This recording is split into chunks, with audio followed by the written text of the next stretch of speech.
कृष्ण बलदेव की जय। नंद यशोदा मैया की जय। परम आराध्यतम पतित पावन परम करुणामय विष्णु पाद एक सेवार श्री श्रीमद भक्ति वल्लभ तीर्थ गोस्वामी श्री गुरुदेव महाराज की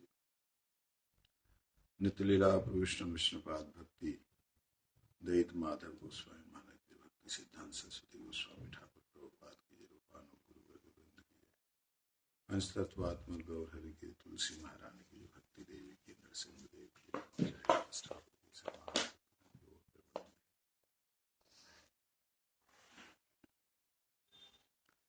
गुरुवे गौरचंद्राय राधिकाय तदालय कृष्णाय कृष्णभक्ताय तद्भक्ताय नमः।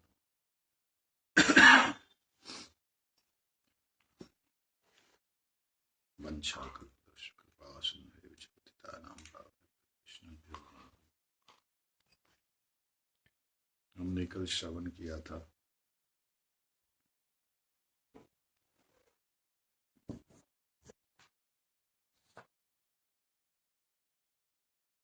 से, परंतु होने पर भी उन्हें हमें किसी भी तरह से अनादर नहीं करना चाहिए, ना ही उनके व्रत करने चाहिए, ना ही उनके उपवास करने चाहिए, लेकिन उनका अपमान भी नहीं करना चाहिए, अनादर भी नहीं करना चाहिए, क्योंकि वो सारे के सारे भगवान की सृष्टि की देख रेख कर रहे हैं, भगवान की ही सृष्टि को व्यवस्थित कर रहे हैं। तो सारे गवर्नमेंट सर्वेंट है। कुछ लोग गड़बड़ करते हैं, जैसे गवर्नमेंट वही करते हैं, तो वो हमें देखने का अधिकार नहीं है। हम सिर्फ ये देखें कि वो कृष्ण के सेवक हैं, ऐसा हमें सम्मान देना।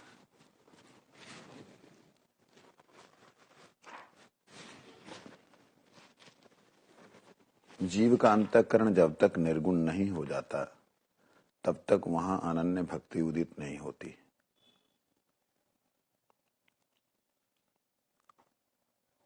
जिनका चित्त सत्व रज तम त्रिगुण से आच्छादित है, वे अपने अपने में प्रबल रहने वाले गुणों के अनुसार उन गुणों वाले देवताओं की पूजा किया करते हैं। उनके अधिकार के अनुसार ही उनकी वैसी निष्ठा होती है। इसलिए उन लोगों के उपास्य देवताओं के संबंध में किसी प्रकार से अनादर का भाव प्रकट नहीं करना चाहिए। उन देवताओं की कृपा से कर्मोन्नति होते होते एक उन उपासकों का चित्त कभी निर्गुण हो जाएगा। जो जो जिसकी उपासना करता है, भगवान गीता में कहते हैं, मैं उनको उनकी निष्ठा प्रदान करता हूँ, उन देवी देवताओं में उनकी निष्ठा प्रदान करता हूँ। इसका मतलब ये होता है कि जो देवता हैं सारे हैं तो उनके अधीन। अब कोई व्यक्ति रजोगुनी आदमी है, उसको रजोगुनी देवता अच्छा लगता है। कोई तमोगुनी, उसको तमोगुनी देवता अच्छा लगता है। कोई सात्विक, उसे सात्विक देवता अच्छा लगता है। तो इस प्रकार से अलग अलग देवता जो है सबको अच्छे लगते हैं। जब तक वह निर्गुण अवस्था में नहीं आता, जहां उसे रजोगुण सतोगुण तमोगुण इन तीनों गुणों में से कोई सुख नहीं चाहिए, तब तक वो परमात्मा निर्गुण की उपासना नहीं कर सकता। अभी कई लोग जो हैं सकाम होते हैं, लेकिन परमात्मा की उपासना करते हैं, श्री कृष्ण की उपासना करते हैं, विष्णु की उपासना करते हैं। उसका मतलब ये नहीं है कि वो निर्गुण हो गए, लेकिन उन्हें सतोगुण अच्छा लगता है, इसलिए सात्विक प्रभु को वो स्मरण करते हैं। निर्गुण, लेकिन सतोगुण की अवस्था में ही व्यक्ति निर्गुण के तत्व को समझ सकता है। समझ लगे?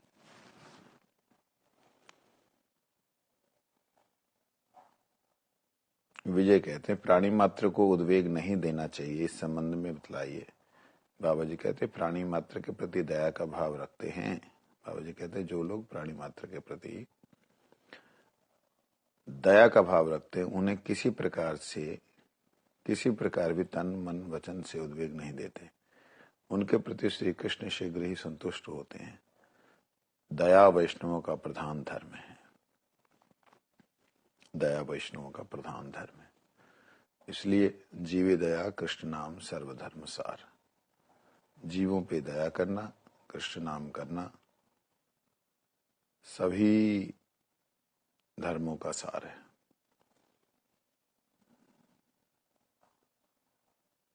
सभी धर्मों में ये बात कही गई है, जीवों पे दया करो, अपने इष्ट का नाम करो। विजय कहते हैं सेवा अपराध नाम अपराध का वर्जन कैसे होगा। बाबा जी महाराज कहते हैं अर्चन के संबंध में सेवा अपराध का साधारणतः, भक्ति के संबंध में नाम अपराध का विशेष सावधानी से वर्जन करना चाहिए। जब हम सेवा करते तो सेवा अपराध का भी ध्यान रखना चाहिए। सेवा कर रहे हैं, गुरु जी के सेवा में आगे जाने लगे, उनको ठोकर लग गई, जहाँ उनको उल्लंघन करके चले गए, जहाँ उनके कपड़े को उल्लंघन करके चले गए। बहुत सी बातों का ध्यान रखना चाहिए। सेवा करने का मतलब है सेव्य की संतुष्टि, लेकिन उनका सम्मान भी तो रहना चाहिए। अपमान दिल से नहीं कर रहा, लेकिन लापरवाही से कर रहा, वो भी ठीक नहीं। किसी भी तरीके से सेवा अपराध जो है सेवा करते हुए संबंध का ध्यान रखना चाहिए। विशेष करके अर्चन के संबंध में ऐसा देखा जाता है। और भक्ति के संबंध में नामापराध, जैसे 10 प्रकार के नामापराध हैं, उन्हें हमें सावधानी से पालन करना चाहिए कि ये हम नहीं करेंगे। सबसे पहले साधु निंदा, गुरु अवज्ञा, ये 2 बड़े बहुत बलशाली हैं। साधु निंदा नहीं करने, गुरु अवज्ञा नहीं करने।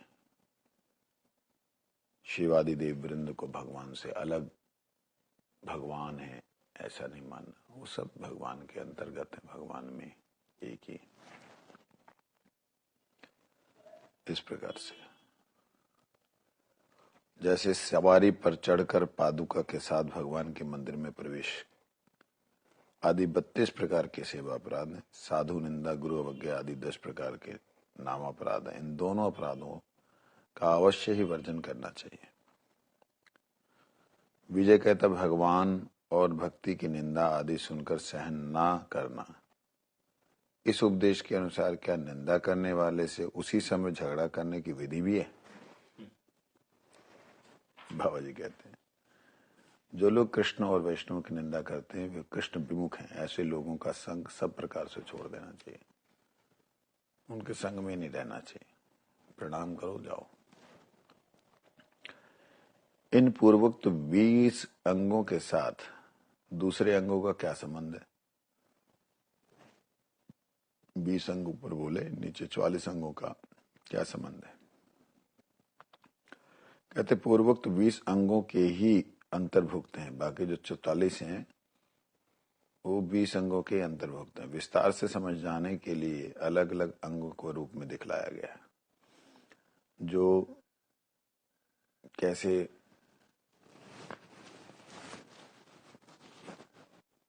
ऊपर के जो 20 जो बातें बतलाई, आगे के 44 जो हैं वो केवल मात्र वो 20 को पुष्ट करने के लिए 20 जो ऊपर के अंग बतलाए हैं उनका ही लगभग विस्तार समझी। ऐसा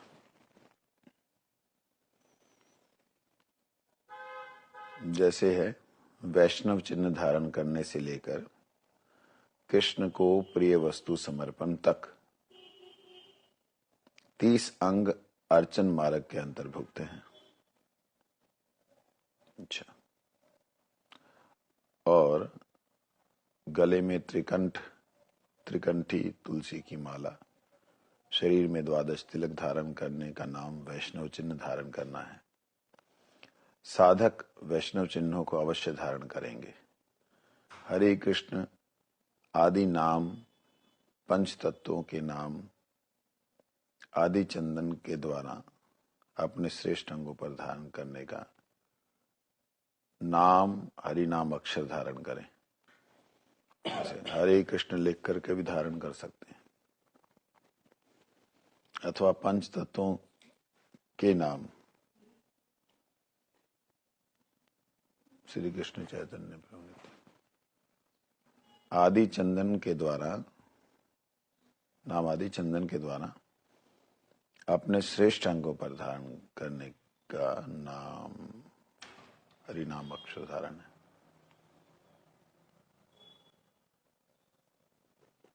यहां सो लिखते हैं ना, जो कई लोगों ने तो टैटू बना रखे हैं भगवान के नाम के, लेकिन यहां लिखा चंदन के द्वारा, चंदन के द्वारा। ये एक प्रकार की सेवा है। तयोपभुक्त स्रग गंध वासो अलंकार चर्चिता उचिष्ट भोजिनो दासास्तव मायाम जय में ही। भागवत में कहा है, हमने आपकी धारण की हुई माला पहने, आपके लगाए हुए चंदन लगाए, आपके उतारे हुए वस्त्र पहने और आपके धारण किए हुए आभूषणों से अपने आप को सजाते हैं। हम आपके जूठन खाने वाले सेवक हैं, इसलिए हम आपकी माया पर अवश्य ही विजय प्राप्त कर लेंगे। उद्धव ने ये बात कही थी। क्या कहते हैं, कृष्ण के आगे नृत्य करना, दंडवत प्रणाम करना, अभ्युत्थान अर्थात विग्रह का आगमन होते ही देखकर उठ खड़ा होना, अनुव्रज्य श्री मूर्ति के पीछे पीछे चलना, कोई भक्त आ रहा है आने से पहले खड़े हो जाना और उनके पीछे पीछे चलना जब जा रहे हैं तो,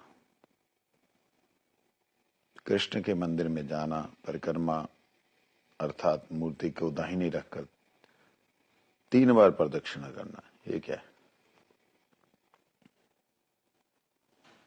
4 बार का नियम है।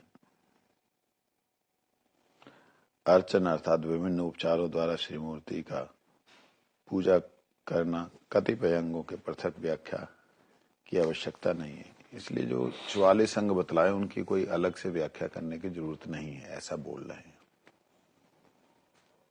राजा की तरह श्री कृष्ण की सेवा करने को परिचर्या कहते हैं। ये परिचर्या 2 प्रकार की होती है, जैसे ऊपर उपकरणों को साफ सुथरा करना, चांवर आदि वाद्यों द्वारा सेवा या उपासना, गान करना, संकीर्तन करना, दैन्य सूचक वाणी का भगवान के सामने प्रयोग करना, स्तव करना, नैवेद्य भगवान को अर्पण करके आस्वादन करना, चरणोदक भगवान के चरणामृत को पीना, आस्वादन करना, धूप और माला आदि का सौरभ, धूप माला का सौरभ ग्रहण करना, ये जो है सारे के सारे ठाकुर जी के सामने भगवान की पूजा में आने वाली जो वस्तुएं हैं उनके साथ व्यवहार करना भी भक्ति का अंग है। ये भी भक्ति है। ये सब कुछ जो करना, किसी को हम प्रसाद दे रहे हो, खा रहे, तो वो भक्ति है। इस तरीके से श्री मूर्ति का स्पर्श करना, श्री मूर्ति का दर्शन करना, आरती उतारना, श्री कृष्ण के नाम रूप गुण लीला कथाओं का श्रवण करना, सर्वत्र कृष्ण कृपा का अनुभव करना, स्मरण अर्थात कृष्ण के नाम रूप गुण का और लीलाओं का स्मरण करना, ध्यान, ये कतिपय अंग बिल्कुल ही स्पष्ट है। ध्यान, कर्मों का अर्पण और किंकर होना, ये 2 प्रकार का दास है। साख्य 2 प्रकार का होता, विश्वास करना और मित्र की वृत्ति। आत्मनिवेदन शब्द का अर्थ यह है कि आत्मा शब्द से देही की अहंता, देहनिष्ठ ममता, इन दोनों को कृष्ण के प्रति अर्पण करना।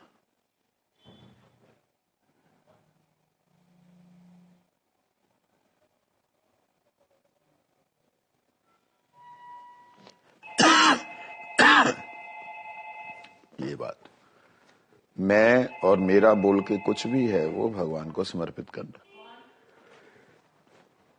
देही की अहंता और देहनिष्ठ ममता, इन दोनों को और भी स्पष्ट करके बतलाइए। कहते शरीर के भीतर जो जीव है वो देही है और अहं कहलाता है, मैं।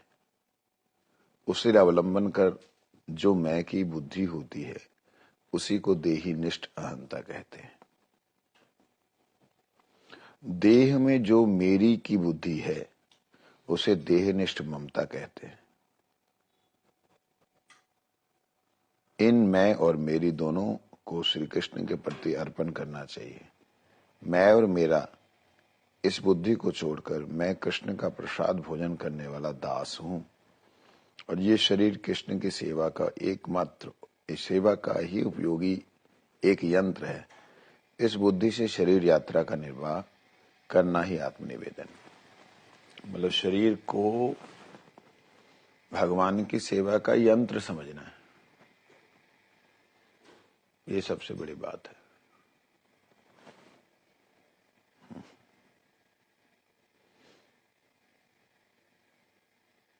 मैं सेवक हूं और ये शरीर जो है वो एक उपकरण है, यंत्र है। जैसे चावल है, भोजन की थाली है, वो सब भगवान की सेवा के उपकरण है। ऐसे ये शरीर भी भगवान की सेवा का यंत्र है, उपकरण है। वाह, कितना सुंदर शब्द है ये, यंत्र समझना।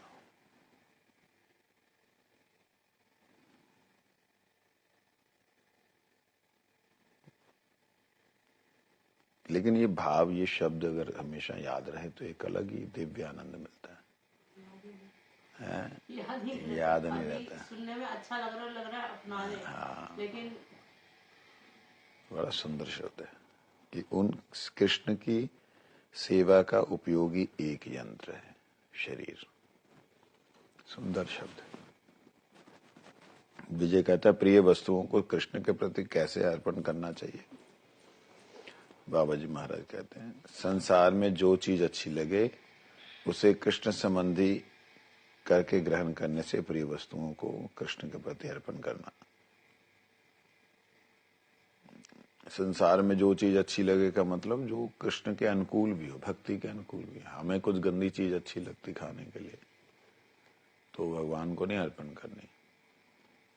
उदाहरण के लिए रास्ते में कोई चटर पटर, रास्ते में कोई चटर पटर खाने की इच्छा हुई, कोई चीला टिक्की ये सब खाने की इच्छा हुई, हमारी इच्छा है, हम खा रहे हैं भगवान को, ठीक है, महामंत्र करके पंचतत्व करके, प्याज लहसुन नहीं बनता है, वो सब खास लेते हैं लोग, खा सकते हैं, लेकिन वो भगवान को भोग नहीं लगेगी। अर्पण कर सकते हैं, अर्पण तो आप कुछ भी कर सकते हैं, लेकिन भगवान को भोग अर्पण की तरह नहीं लगेगा वो, कि आप लाए और ला करके। नमक वाली कोई भी वस्तु भगवान को अधिक्षित व्यक्ति के द्वारा बनी हुई, वो निवेदन आप कर सकते हैं लेकिन भोग नहीं लगा सकते। निवेदन करना, भोग लगाना अंतर होता है। हाँ, बता रहा हूं। निवेदन करना होता है कि प्रभु आप स्वीकार करें अथवा ना करें, आप स्वीकार करें अथवा थूक दें, ये होता है निवेदन। भोग होता है गुरु परंपरा के द्वारा बराबर से आपने आचमन दिया भगवान को मंत्रों के द्वारा, उसके अंदर भगवान को निवेदन किया कि आप इसे स्वीकार करें। एक है कि आप लें या मतलब ना लें, दृष्टिपात कर दें, और एक है कि आप मंत्रों के द्वारा, दीक्षा मंत्रों के द्वारा उन्हें निवेदन कर रहे हैं, वो भोगार्पण हो जाता है। तो अधिक्षित व्यक्ति जिसका शौच विचार ही नहीं है, उल्टा सीधा है, वो सब नहीं चलता। धीरे धीरे ना ये सारी चीजें मतलब निकलती जाती हैं, जैसे जैसे भक्ति अंदर बढ़ती जाती है, सब चीजें जो बाहर वाली निकलती जाती है। इसमें कोई प्रयास करने की भी विशेष जरूरत ही नहीं पड़ती। जैसे कि मौसमी फल उनको लगाना, मौसम भिन्न भिन्न प्रकार के मौसम हाँ, नई नई नए मौसम के नया फल आता है, वो सब भोग लगाना महाराज जी चाहिए। जैसे कुछ ब्रेड का हम ब्रेड ही बना रहे हैं, नई ब्रेड लाके नई ब्रेड, लेकिन कोई नई आइटम है, तो क्या ब्रेड का और उस पे वेजिटेबल्स डाल के जो भी हम दही वही का कुछ बना, तो वो निवेदन कर सकते हैं या ब्रेड भी नहीं? ब्रेड तो आजकल मशीनों से बनती है, उसमें तो हाथ लगते ही नहीं है। तो कई जगह मैंने देखा है वैष्णव लोग जो हैं वो अर्पण करते हैं। हाँ, कई जगह देखा, जैसे कई बार मठों में भी देखा कि वो ब्रेड में क्या बोलते हैं, आलू उलू डाल के भुलवल्ला टाइप का बना बेसन टाइप बना बेसन के कर सकते। वैसे तो विदेश में मैंने सबसे बढ़िया देखा, और ब्रेड ही घर में बनाते हैं। हम ब्रेड मेकर आता है यहाँ इंडिया में। ब्रेड भी घर में बनाते हैं, जो मर्जी तरीके से। हमारे पास भी पड़ा था ब्रेड मेकर, लेके आया था वहां से, बहुत कुछ लाया। सेवा करने वाले सेवा करते हैं तो सोचते हैं कि कृपा कर रहे हैं भगवान के ऊपर, वैष्णवों पे सेवा का भाव नहीं रहता। विजय कहते हैं कृष्ण के उद्देश्य से अखिल चेष्टाएं कैसे होंगी, कहते लौकिकी वैदिकी समस्त प्रकार की चेष्टाओं को हरि सेवा के अनुकूल करने से कृष्ण के उद्देश्य से अखिल चेष्टाओं का करना हो जाता है। लौकिकी संसारिक और वैदिक दोनों प्रकार की क्रियाएं। लौकिकी क्रिया क्या होती है, जैसे हम लोग कई लोग तेल छिड़कते हैं, घर के आने से बाहर तेल डालते हैं, तेल डालना, ठाकुर जी आ रहे हैं तेल डालना है लौकिक, उसमें कोई नारियल ये सब ना, वो तो खैर वो तो जैसे राजा के आने से, जैसे किसी श्रेष्ठ के आने से हम अपने घर को सजाते हैं, बढ़िया से करते हैं, है ये लौकिक। लेकिन भगवान के आने से, जहाँ आज भगवान की तिथि है, जहाँ आज फलाने आविर्भाव है, उसको फिर उसी तरीके से करने से कि आज वो आएंगे, आज उनका आविर्भाव है तो आज आएंगे, इस भाव से करने से वो लौकिक ही है। वैदिक है, आज तिथि है, आज यज्ञ होगा, अनुष्ठान होगा, आज अमुक तरीके से इतने बजे कीर्तन है, कथा है, ये सब वैदिक है। कुछ बोलना है, व्याख्या करनी। सब प्रकार से शरणागति ग्रहण करना कैसे हो सकता है? बाबूजी महाराज कहते, हे भगवान मैं तुम्हारा हूं। इस प्रकार मन और वाणी से कहना, हे भगवान मैं तुम्हारी शरण में हूं, ऐसी भावना को शरणागति कहते हैं। हे प्रभु मैं आपका हूं, हे प्रभु मैं आपकी शरण में हूं। इसका स्टिकर बना लेना चाहिए, नीचे लिख देना चाहिए, जैव धर्म भक्ति विनोद ठाकुर। हे प्रभु मैं आपका हूं, हे नाथ मैं आपकी शरण में हूं। शरण, हम लोग कहते हैं शरणागत हो जाते हैं, शरणागत का कोई अपराध नहीं लेते। मुझे आज तक शरणागत वर्बली जो हम बोलते हैं, अनुकूल ग्रहण करना, प्रतिकूल जोड़ना, ये क्या यही शरणागत एक्चुअल में मीन्स, रियल में शरणागति का अर्थ क्या, जो भाव अंदर कैसा भाव होना चाहिए शरणागत? मुझे लगता है इसमें शरणागति नहीं, मुझे अपने आप में ऐसा फील होता है। शरणागत में सबसे पहले ये भाव है, मुझ में शरणागति नहीं है। सबसे पहले यही है, दीनता। ये अत्यंत आवश्यक है। शरणागत होने के बावजूद भी ये भाव बहुत ज्यादा जरूरी होता है। परंतु मैं शरणागत नहीं हूं, शरणागत नहीं हूं, शरणागत मैं हो नहीं पा रहा, ये बोलते बोलते कई बार हम अपनी वंचना कर लेते हैं। हम भगवान की भक्ति से वंचित हो जाते कई बार। मैं शरणागत हूँ, बार बार अपनी बुद्धि को हम यदि ये इंडिकेशंस देंगे कि मैं शरणागत हूँ, मैं भगवान का हूँ, मैं समर्पित हूँ, बार बार इंडिकेशन देने से क्या होगा, हमारी बुद्धि अगर विकृत भी हो रही होगी ना, वो सही लाइन में लगेगी। नहीं समझे? लेकिन ऐसा बोलने से दैन्यता आएगी नहीं। दैन्यता ही आएगी। शरणागत हूं तो दैन्यता मुख्य प्रधान है। मैं शरणागत नहीं हूं बोल करके वो मन में जो है वो शरणागति का भाव ही नहीं आएगा। और दोनों चीजें एक साथ जुड़ी हुई है ना। हृदय में शरणागति का सिंपल सा समझने के लिए अर्थ, भाव कैसा होता है, हृदय कैसा होता है।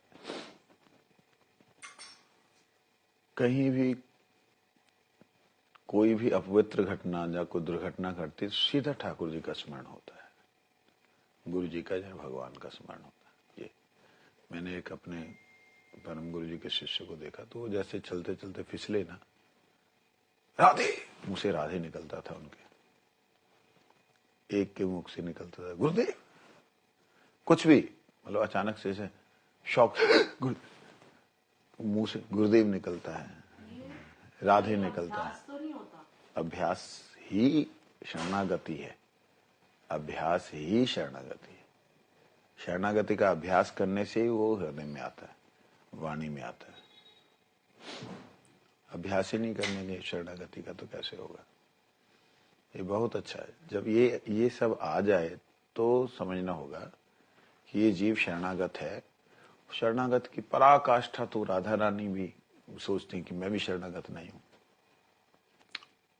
वो पराकाष्ठा में तो सभी यही सोचते हैं, परंतु ये एक वो है, जैसे कहीं बाजार में गए तो आपने कोई बढ़िया कलर का वो देखा कि मैं ठाकुर जी के लिए ये श्रृंगार ले जाऊं, ठाकुर जी का ऐसा श्रृंगार करूं।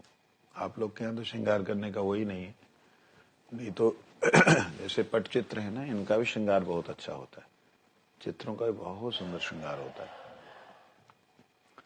तो वो श्रृंगार ऐसे करूं वैसे करूं, इसको इतने तरीके, पर वो मतलब एक भावनाओं में भावित रहता है। कहीं भी गया, कोई चीज बढ़िया सी खाने को मिली, टेस्ट किया, ठाकुर जी को भोग लगाऊंगा, तो अपने घर में आकर के उसको बनाने की चेष्टा करना। इस प्रकार से शरणागत जो जीव होते हैं वो कहीं भी जाते हैं ऐसा। पता नहीं मैं शरणागत था या नहीं, मालूम नहीं, लेकिन मेरे को जब 18-20 साल की उम्र थी, उससे पहले भी सेवा मिली चंडीगढ़ वगैरह में। तो ठाकुर जी की सेवा में जब अंदर गए तो वो ना, ये ड्रेस पहनी है तो दुपट्टे ऐसे होने चाहिए, दुपट्टे तरह तरह के होने चाहिए। मैं दुकान पे जा करके भाई अलग अलग तरह के दुपट्टे दिखाओ, नहीं ये नहीं सही, ये सही है। तो वो एक रुचि सी थी कि ठाकुर जी के लिए, हमारा तो एक ही कपड़े पहनने सफेद, ठाकुर जी के लिए बढ़िया बढ़िया रंगीन हल्के, जिससे कि इतने मुलायम हो कि उनको चुभे नहीं, फील ये होता है इस प्रकार से। तो वो भले ही मैं शरणागत था या नहीं था मुझे नहीं मालूम, लेकिन ऐसी फीलिंग रहती है। कोई भी चीज, कोई भी वस्तु जो दिखती है संसार में अच्छी, वो मेरे ठाकुर जी के लिए, गुरु जी के लिए, ये भाव आना, ये शरणागति है।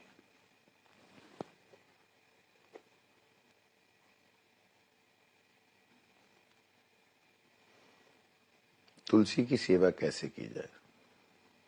बाबा जी कहते हैं तुलसी की सेवा 9 प्रकार से होती है। तुलसी का दर्शन करना, ये सेवा कैसे है? दर्शन करना सेवा कैसे? तुलसी जी के पास बैठने से तुलसी जी की जो आभा है, एक तो वो आपको मिलती है,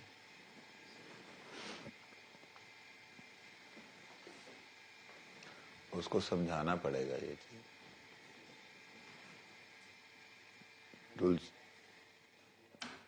तुलसी जी की आभा मिलती है,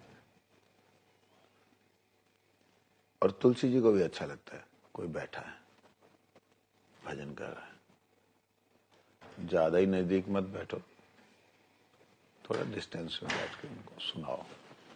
तुलसी जी का स्पर्श करना, तुलसी जी का ध्यान करना, तुलसी जी का अर्चन करना, तुलसी जी का कीर्तन करना, तुलसी जी का महात्म्य सुनना, तुलसी जी को लगाना, ये सब धूप दीप से उनकी आरती करना, ये सब जो है तुलसी जी की सेवा के 9।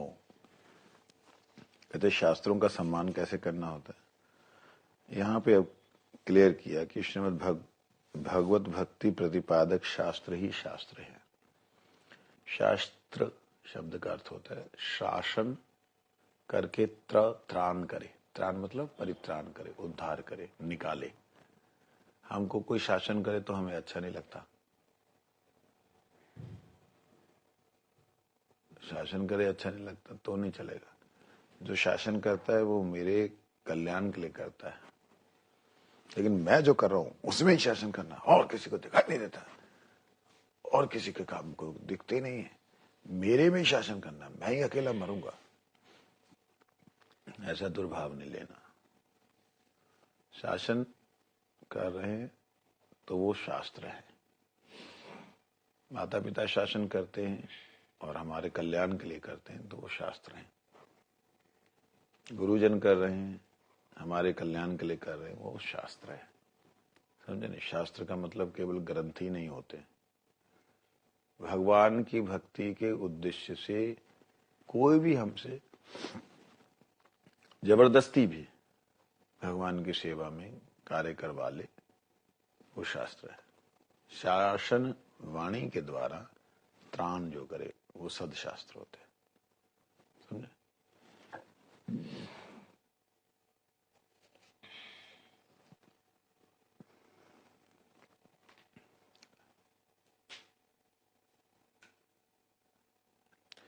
विशेष करके जो लिखित रूप से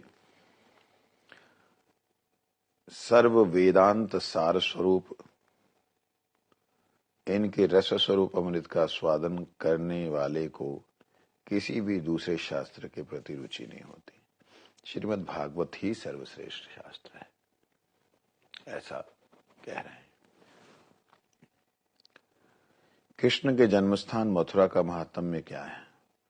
मथुरा के बाबूजी महाराज कहते मथुरा के संबंध में श्रवण कीर्तन स्मरण, वहां जाने की इच्छा और दर्शन स्पर्शन, वहां वास करना, उनकी सेवा, इन क्रियाओं की अभिलाषा से पूर्ण होती है। मथुरा का महात्म्य जो है क्या है, मायकपुर के संबंध में भी इसी प्रकार से जानो। उनके बारे में श्रवण कीर्तन स्मरण, जाने की इच्छा, दर्शन स्पर्श वास, ये सब जो है सेवा इत्यादि मथुरा वास जब मथुरा का महात्म्य कहलाता है। वैष्णव सेवा का तात्पर्य क्या है। बाबूजी महाराज कहते हैं वैष्णव भगवान के अधिक प्रिय हैं। वैष्णव की सेवा करने से भगवान के प्रति भक्ति होती है। शास्त्र में ऐसा कहा गया कि समस्त देवताओं की आराधना विष्णु की आराधना से, देवताओं की आराधना से विष्णु की आराधना श्रेष्ठ है, और विष्णु की आराधना से उनके सेवक वैष्णवों की आराधना और श्रेष्ठ है। तो ठीक है, विजय कहते हैं शक्ति के अनुसार महोत्सव का तात्पर्य क्या है। शक्ति है जितनी तो महोत्सव करें।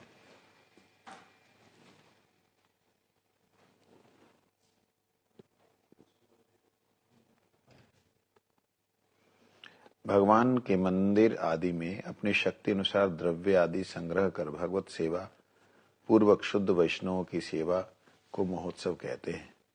इससे श्रेष्ठ महोत्सव संसार में और कुछ नहीं। श्रेष्ठ महोत्सव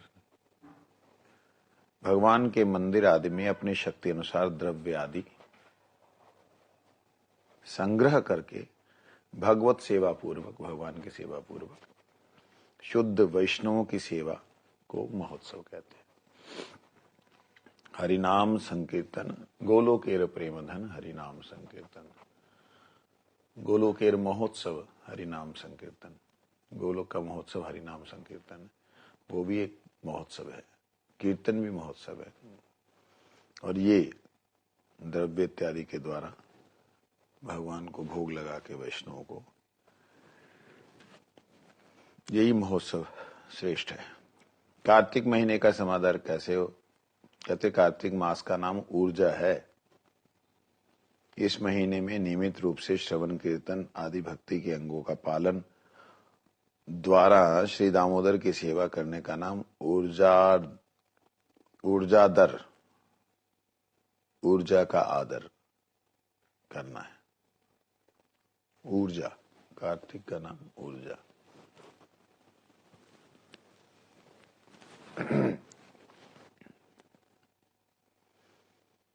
राधा रानी का नाम ऊर्जेश्वरी है, जो ऊर्जा प्रदान करने वाली है, शक्ति प्रदान करने वाली।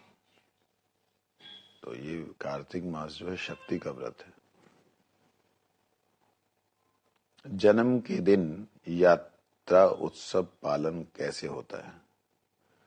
भगवान का जन्म उत्सव आता है तो उसमें यात्रा उत्सव शब्द क्या दिया है? कहते भाद्रपद की कृष्ण अष्टमी और फाल्गुन की पूर्णिमा के दिन उत्सव करने का नाम श्री जन्म यात्रा है। भक्तजनों को इसका अवश्य पालन करना चाहिए। भगवान की जन्माष्टमी के दिन जैसे फाल्गुनी पूर्णिमा महाप्रभु के श्रद्धा पूर्वक श्री मूर्ति की परिचर्या कैसे होती है? कहते श्री मूर्ति की सेवा पूजा में प्रतिदिन उत्साह का होना अत्यंत आवश्यक होता है। ये जो सेवा करने वाले हैं इनमें जब उत्साह खत्म हो जाता है तो वो सेवा ठाकुर जी की नहीं रहती। ठाकुर जी की सेवा में उत्साह होना चाहिए। ओहो अब तो ड्रेस चेंज करने यार, कोई और आ जाओ साथ में हेल्प कर दो, और कुछ नहीं। अच्छा कोई आके हेल्प भी करने लगे ना तो श्रृंगार नहीं करना, तू हम कपड़े तय लगा। इस प्रकार का मात्सर्य नहीं होता है।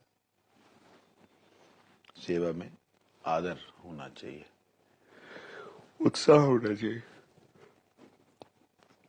जो लोग परम उत्साह से श्री मूर्ति की सेवा पूजा करते हैं, कृष्ण उनको केवल मुक्ति रूप तुच्छ फल ना देकर भक्ति रूप महाफल तक दान करते हैं। ठाकुर जी की मूर्ति की सेवा करने से भगवान उन्हें भक्ति फल प्रदान करते हैं। रसिक जनों के संग में भागवत का अर्थ किस प्रकार आस्वादन किया जा सकता है? जो रसिक भक्त हैं उनके संग में भागवत सुनने से एक अलग ही रस होता है। बाबा जी महाराज कहते हैं वेद रूप कल्प वृक्ष का सुमिष्ट रस श्रीमद् भागवत है। रस विमुख व्यक्तियों के संग में श्रीमद् भागवत का रस आस्वादन नहीं होता, उल्टा अपराध होता है। जैसे रसहीन व्यक्ति भागवत सप्ताह जब भागवत कथा करता है तो वो ऐसे ही करेगा। कृष्ण को वो कृष्ण की तरह ना लेकर के कहानी की तरह, कहानी के पात्र की तरह करेगा। वो कृष्ण आए थे था थी ये सब लगाता रहेगा। कृष्ण कथा थे था सी नहीं होती है, वो नित्य है। नित्य उस रूप में ही आनी चाहिए जैसे वो आ रही है।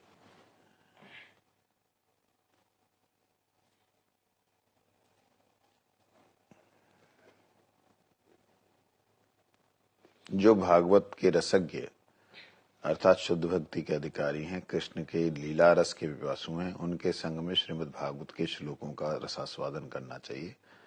साधारण सभाओं में श्रीमद् भागवत पाठ करने या श्रवण करने से शुद्ध भक्ति का लाभ नहीं होगा। नहीं, साधारण सभा जैसे हम आजकल भागवत कर रहे हैं, इनमें कथाओं का पाठ करना और श्रवण करना, बोलना और सुनना, इसमें शुद्ध भक्ति का लाभ नहीं होता। क्या बात कर रहे महाराज जी, सत्य बात है। क्योंकि जब हम लोग अब जैसे पढ़ रहे हैं जैव धर्म, एक एक अक्षर को, शब्द को समझ करके आगे बढ़ रहे हैं, ऐसे वहां नहीं कर सकते। कल वहां पे ध्रुव जी के 2 ही श्लोक पाठ किए, तो उनको पूरा पाठ करना चाहिए। तो इस प्रकार से भागवत श्रवण जो है वो अनुष्ठानिक रूप से हो रहा है, तो उसमें वो पूरा हो नहीं पाता कुछ भी। उससे शुद्ध भक्ति का प्राप्ति आभास मिल सकता है, सुकृति मिल सकती है, लेकिन सुकृति से जो शुद्ध भक्ति प्राप्ति होती है वो नहीं मिलती। ये कहने का भाव।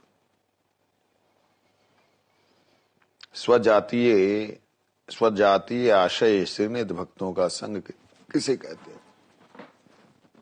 बाबा जी कहते हैं सत्संग के नाम पर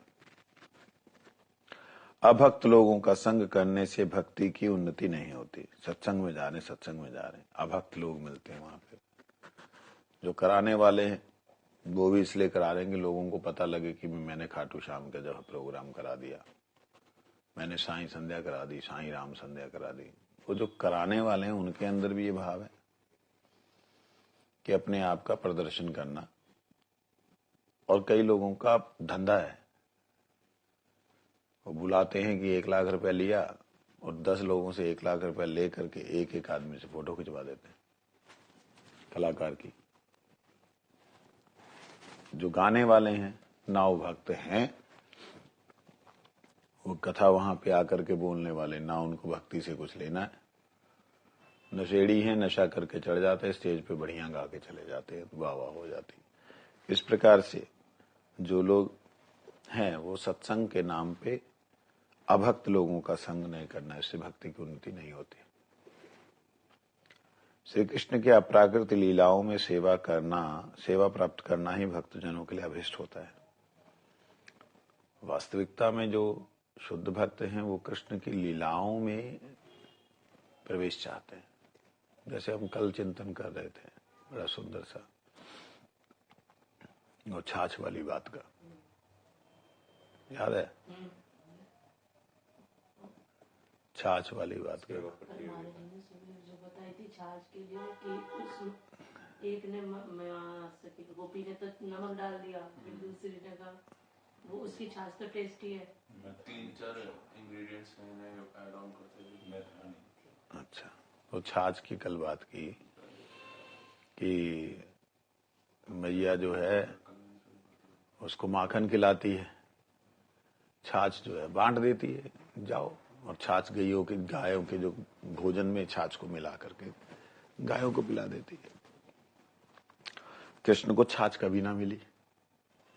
अब कन्हैया जो है उनको जो बाहर गए, गोपियां अलग अलग माखन से अलग अलग तरीके के माखन को मिक्स करके दिखा के केसर डाल के ये करके वो माखन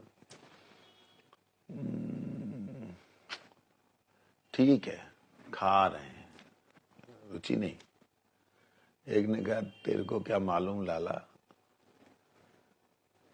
मैया बा में ते जो निकाल के छोड़ देवे वो तेरे को जानबूझ के नहीं देती। क्या है? ये छाछ है, और छाछ भी खट्टी छाछ है। अच्छी ना है, अच्छी है, खट्टी खट्टी लग रही, हाँ अच्छी है, हाँ अच्छी है, ऐसे करके उसको अच्छा लगा। अब वो छाछ के लिए कोई भी उसको छछिया भरे छाछ पे नाचना चाहे, छाछ पे नाचने लगा। माखन का लोभी नोनी गोपाल, माखन गोपाल जो है छाछ पे नाचने लगा। अब इसमें क्या होता है, एक गोपी ने सोचा कि मैं कुछ, तो उसने अपने घर में बनाया हुआ जो नमक है, नमक को जला करके उसमें हरड़ बहेड़ा ये सब डाल करके बनाया जाता है, काला नमक जो नेचुरल बनता है, उसको बनाए हुए को उसने थोड़ा सा डाल दिया। डाल करके लाला तो ये दिखाऊं जो पिलायो ना, माने मैं कच्छू ना आए देखे आए, थोड़ा सा पिया, ओरी जी तो बहुत बढ़िया, बाकी सबको छोड़ करके ना ना मैं काऊ की ना पीऊंगा। उसी गोपी के यहाँ जाते हैं, वो गोपी कहती है बढ़िया, तो सब गोपियां कहती हैं चक्कर क्या है, हमारी छाछ को तो देखी ना है, हमारी छाछ को छीछी कर देवे, छी। और ये वही की छाछ पीरो, कहा चक्कर है, जाके देखा उन्होंने, लाली हमें ने एक दे दे, बहना हमारे, अरे वीर हमें पिलाए दे ना, ऐसी करेगी तू? तो किसी ने कहा या हमें कछु मिलाया होएगा। अच्छा कन्हैया ये वाली पी के देखियो नहीं, उसने उसमें थोड़ा सा मिश्री मिला दी, अरे जी तो सबनते बढ़िया है। अब वो नमकीन ना छू रहा, उधर जा रहा है, तो सोचती है इसने क्या मिलाया होगा, अब मिल जाए थोड़ी। अब उसके बाद लाली थोड़ी दे दे, तेरे पास जब मैं मांगवे को गई तब तो तैने दई ना है, हमें ना दई, अब तो दूर रह। मैंने तो वहां में नमक मिलायो, अब बोल रही है। जब ना बोल पाई अब कह रही है नमक मिलायो। जब हम सवरी पूछ रही तो तूने क्या मिलाया, काय को बताऊं।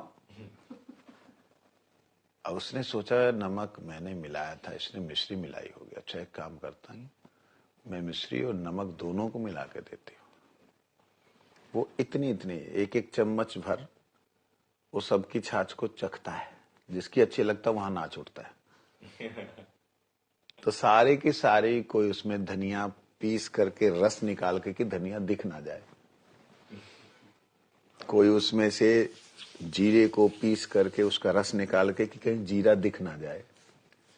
लाला के गले में अटकू सकता है ना, छोटा सा है ना। ऐसे करके प्रेम से कोई अदरक डाल करके उसको पीस करके अलग अलग तरह की छाछ। और कई बार कन्हैया जो इधर भी नाच रहा उधर भी नाच रहा उधर, क्योंकि सबकी अच्छी लग रही। इस प्रकार से कृष्ण को सेवा करते हैं। तो ये बातें आपको कहां मिलेंगी, वो भक्तिहीन लोग जो उत्सव महोत्सव कर रहे वहां तो नहीं मिलेगी ना। ऐसे उत्सवों में ये सब चीजें मिलती है। इसलिए ये सब भक्त के हृदय में जो दर्शन हो रहा है, भक्त के हृदय में जो लीला स्फूर्त होती है, जब शास्त्रों में लिखी होती है, वो अंतरंग अवस्था में ही प्राप्त होती है। एक बार की लीला मैंने लिखी थी, मैं लेके नहीं आया साथ में, भूल गया। मतलब जो आता है बस उसके बाद चला जाता है। बड़ी सुंदर है। तो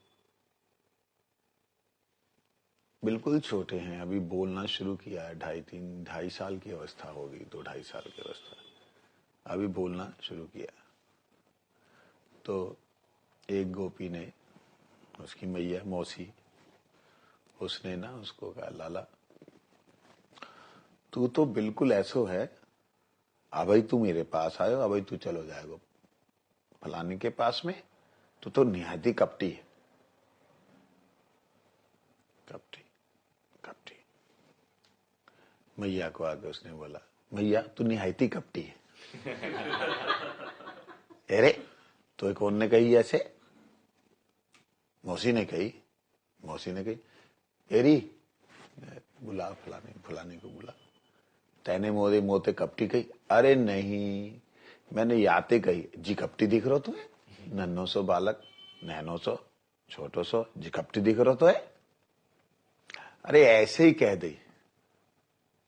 तो वो कन्हैया ने अब इन दोनों की वार्तालाप तो सुनी नहीं। पास में आ, मैया तू कपटी। कहते लाला ऐसे ना कह में, क्यों? वहां ने तुम होते कही तू कपटी।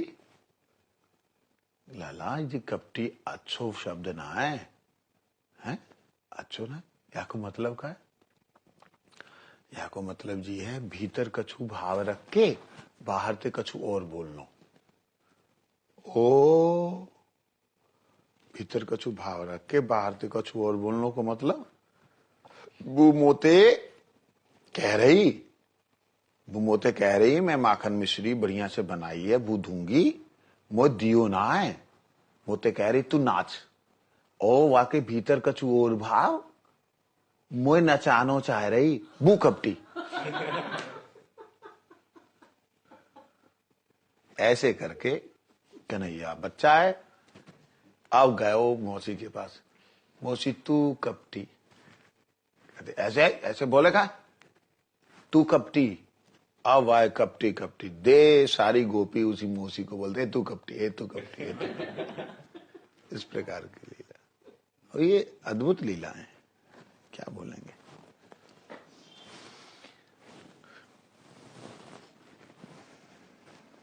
कहते हैं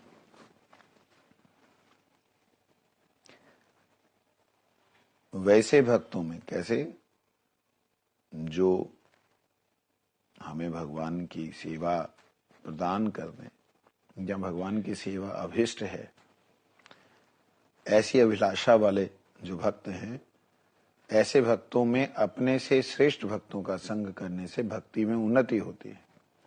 ऐसा नहीं होने से भक्ति की उन्नति रुक जाती है और जिस श्रेणी के लोगों का संग किया जाता है उसी प्रकार का स्वभाव हो पड़ता है। जिस श्रेणी के लोगों का संग करेंगे, कस्टमरों के बीच में बैठे हुए हैं, बिजनेसमैन के लोग को बीच में बैठे हैं, तो नेचुरली वो जैसे कॉम्पिटिशन्स होते हैं वो आएगा ही दिमाग।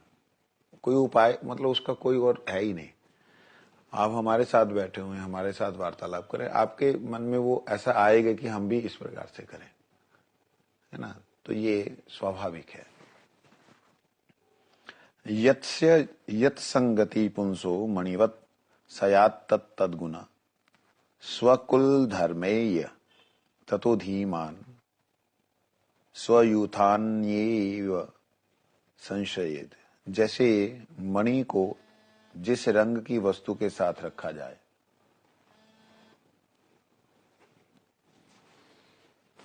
उस वस्तु के समान ही मणि का रंग दिखलाई देता है।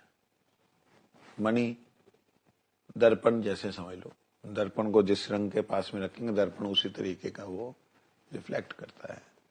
जब मणि जो है किसी रंग के पीछे रख दो तो मणि वैसी दिखलाई देती है। कहते उसी प्रकार रंग लग दिखाई पड़ता है। उसी प्रकार जिस पुरुष का संग होता है उसी के अनुरूप उसका स्वभाव हो जाता है। अतएव शुद्ध संतों के संग से शुद्ध संत होगा जाता है। साधु संग सब प्रकार से कल्याणप्रद होता है। शास्त्रों में निसंग होने का परामर्श दिया गया है। इसका तात्पर्य साधु संग करने को कहा गया है। जो अभी कल एक बच्ची ने मेरे से बोला मेरा तो काम ही ऐसा है झूठ बोलने का, लॉयर बन गए, क्या काम है झूठ बोलना, मैं क्या करूं, मेरे को झूठ बोलने का काम है, मैं ऐसे विषयों के संग में रहूंगी तो मेरी भक्ति कहां से होगी, मैं इस प्रोफेशन को इस चीज को छोड़ दूं, ऐसे वैसे। मैंने कहा संग मतलब होता है आसक्ति। संग आसक्ति जहां होती उसी को संग कहते हैं। अगर आप अपने कर्तव्य कर्मों को बिना आसक्ति के कर रहे हैं, आसक्त नहीं हो रहे, ना तो आपको क्रोध आएगा ना आपको हिंसा आएगी। कर रहे हैं, उस वक्त क्रोध प्रदर्शन करना है किसी कार्य को सिद्ध करने के लिए तो आप क्रोध का प्रदर्शन कर रहे हैं, लेकिन लिप्त नहीं हो रहे। समझे? तो कोई व्यक्ति है वो अब लॉयर ही ले लेते हैं, झूठ बोलने का धंधा है, तो उसमें आप कोशिश ये करिए सत्य को बचाने के लिए झूठ बोल सकते हैं, उसमें कोई पाप नहीं। जैसे मालूम है कि इस व्यक्ति ने जो खून किया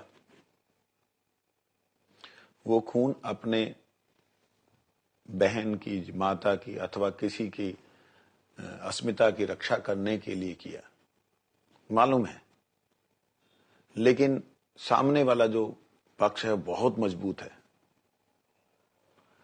वो पक्ष इतना मजबूत है कि उसके पास बहुत पैसे हैं और इसके पास पैसे भी नहीं है, इसको फांसी की सजा हो जाएगी। तो अपनी ऊर्जा को लगाओ, अपनी बुद्धि को लगाओ कि किस प्रकार से इसको कम से कम सजा मिल सके। मारा उसने, अच्छा किया।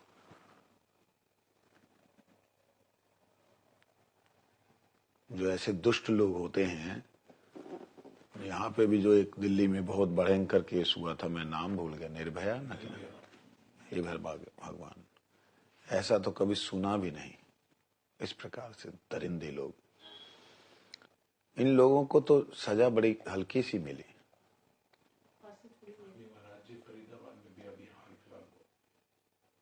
वैसा ही वो तो बहुत भयंकर था। मतलब उन्होंने दुराचार करने के बाद जो लोहे की रॉड के साथ में उन्होंने उस बच्ची को सत्यानाश किया।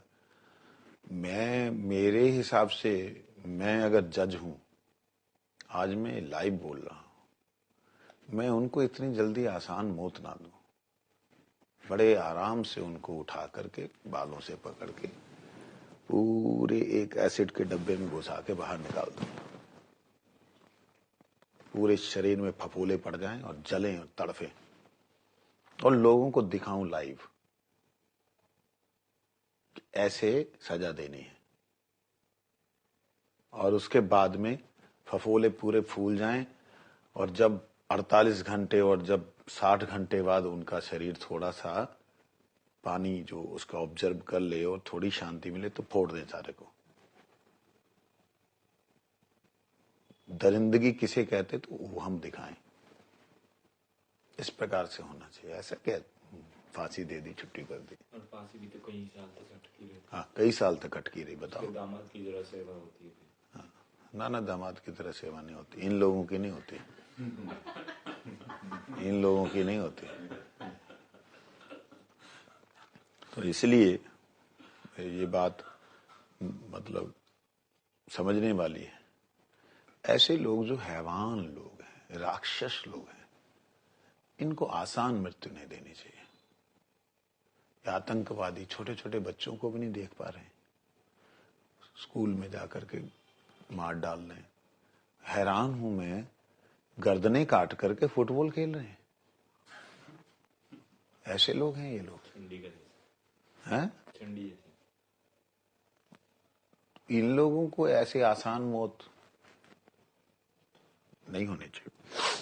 जब तक इनको शासन अच्छे ढंग से हमारे योगी बाबा की तरह नहीं करेंगे तब तक ये सुधरने वाले नहीं।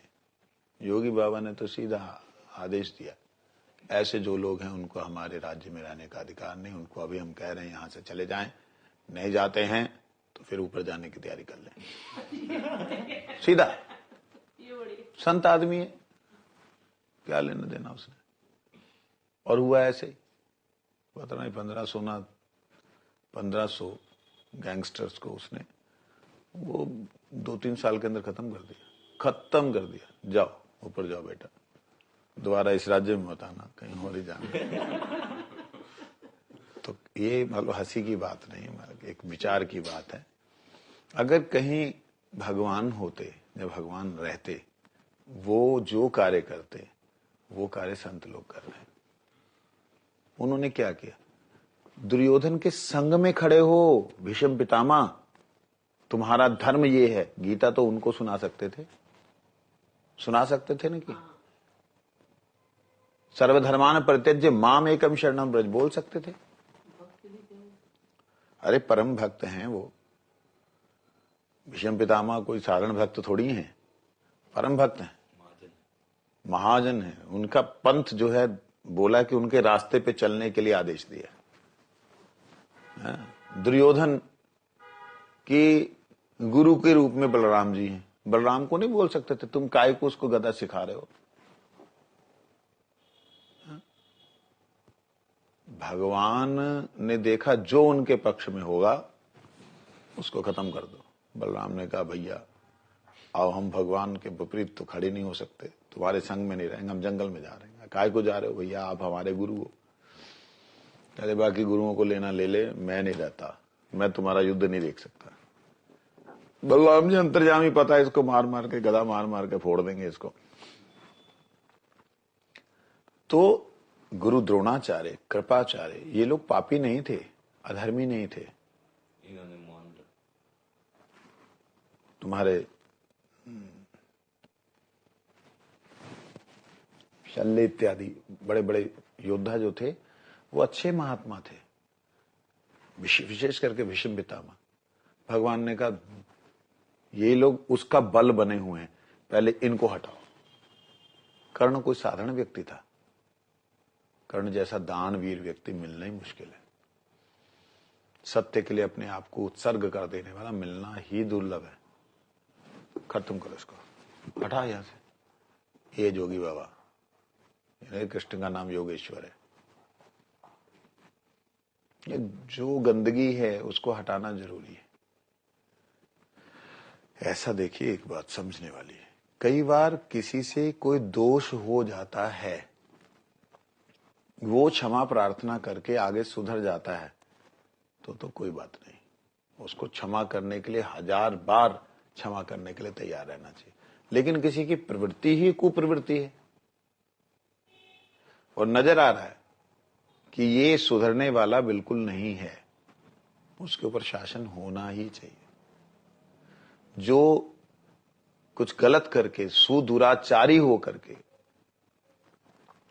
दुराचार नहीं, बहुत गंदे से गंदा उसने दुराचार कर दिया, लेकिन भगवान की भक्ति कर रहा है, क्षमा याचना मांग रहा है, अपने आप का पश्चाताप कर रहा है, उसके ऊपर शासन का किसी का भी अधिकार नहीं, क्योंकि उससे गलती हो गई।